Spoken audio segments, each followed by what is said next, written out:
Bad Bunny digresses. Learn Spanish with Nick Fuentes. Now, this podcast series, of which this forms a digression, is of course about learning French with Nick Fuentes and why anyone who follows Nick Fuentes with serious intellectual intent can benefit enormously from learning French, because the right in America has already learned enormously from the French. And so the only question is, do you want to get down to the nitty-gritty source of this thing by reading it, reading these sources in French? And then there's the elaborate political culture, how to deal with the consequences of conservative thought in a society where conservative thought is not the only stream of thought. So there we go. Bad Bunny, the Super Bowl,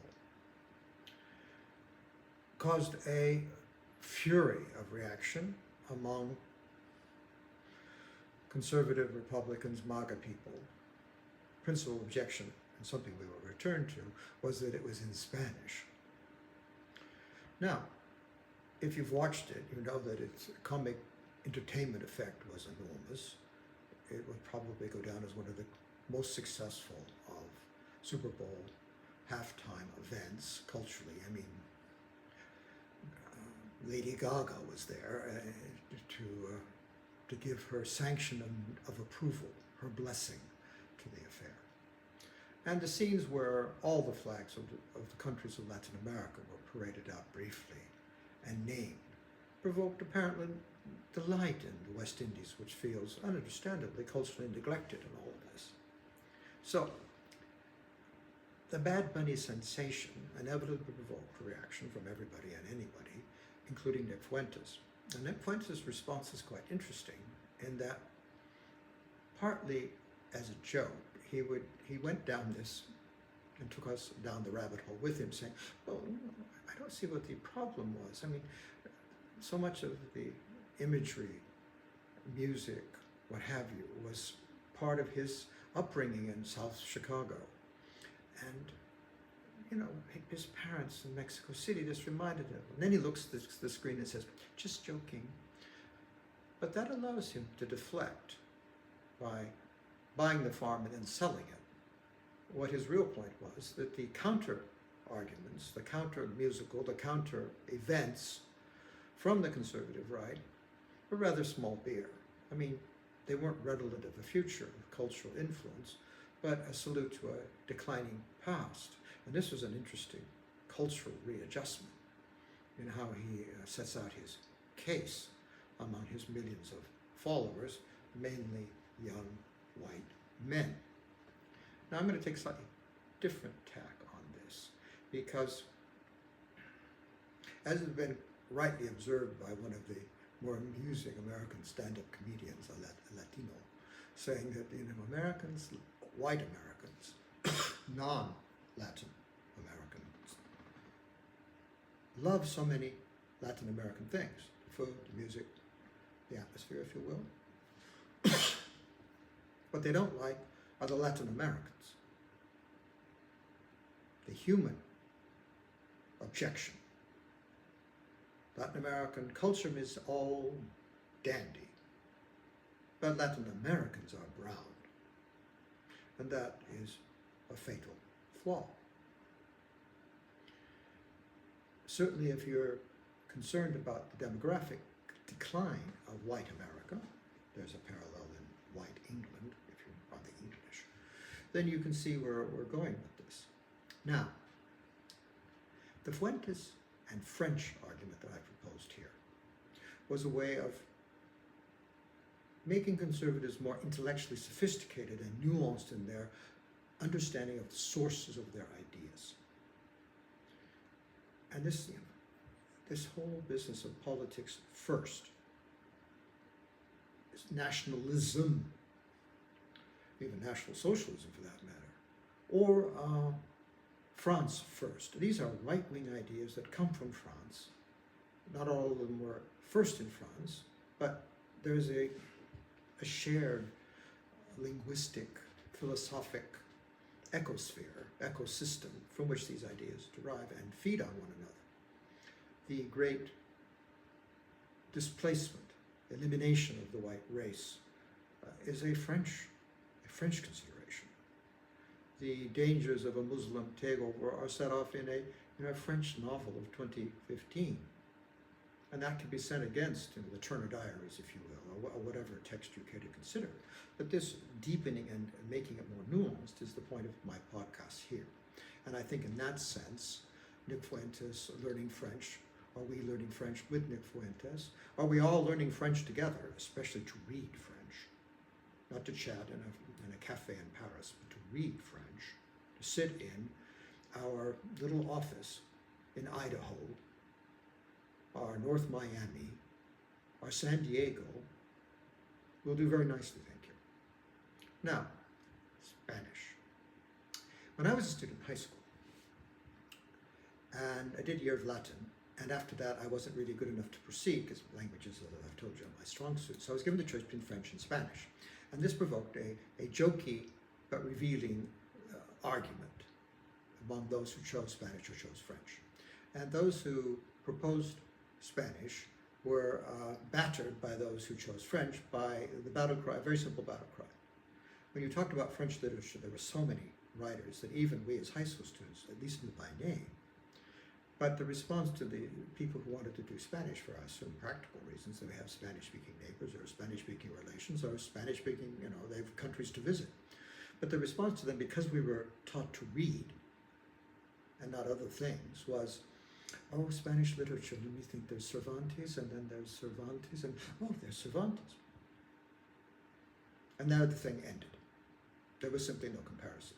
So I was falling toward France since I was 8, so this was not difficult for me to make the choice, but my other classmates were, and therefore the camps divided.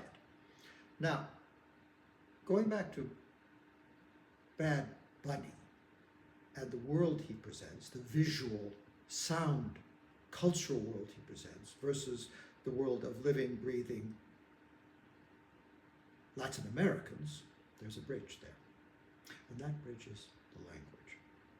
If more white Americans were bilingual, at least, for example, English and Spanish, then the situation would alter significantly, because it would open a door on this culture, on the minds of the people you would otherwise despise, because you're making assumptions about them which may or may not be true.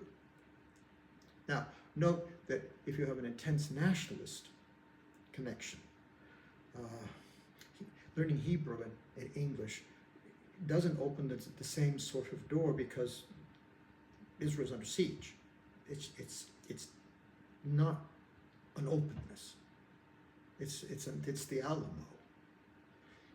But on the other hand, learning French, as I said, can open the door on European civilization and that connection that Fuentes has emphasized. Our ancestors are Europeans. The greatness of our civilization is a work of European hands and minds. And therefore, to have that cross-Atlantic link, admittedly, there is the racial dimension, then this is a pillar of Fuentes' view of tribe, nation, religion, civilization. Religion, for example, in Fuentes' case is Roman Catholicism, and that is what I call in this podcast the religion of Europe, in a very important, emphatic, clear sense. And with the Roman Catholicism, it leads us to the Latin world, Spain, Portugal, Italy, France. And so all of a sudden we're dealing with this civilized dynamic that crosses language barriers. And so with Spanish, even the joke about Cervantes aside, Spanish opens a remarkable door on all kinds of things that Americans would find enriching. I just give you a vignette to finish this off. There's a Mexican restaurant, a little bistro on my street in Bordeaux called Caparosa, Red Hat. And the old gal who runs it is one of my favorites. She's very, very kind to the gay community in the street I live on. And the food is excellent. And when I go there, she's of a certain age, she's probably my age. No, she's younger than I am, but mentally my age. And on the Bard, there is never completely missing one recent or old classic work of Mexican literature of the highest quality. Nobel Prize winners, what have you. And she's a serious intellectual. She takes these things seriously and she wants to share. And these books are in Spanish, occasionally French translation. Now, this polylingual thing, I don't think offends the worries and fears of Americans who identify intensely with being white and feel under siege because of the demographic change.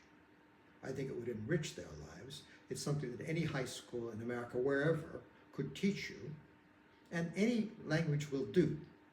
I mean, Latin opens a whole set of other doors.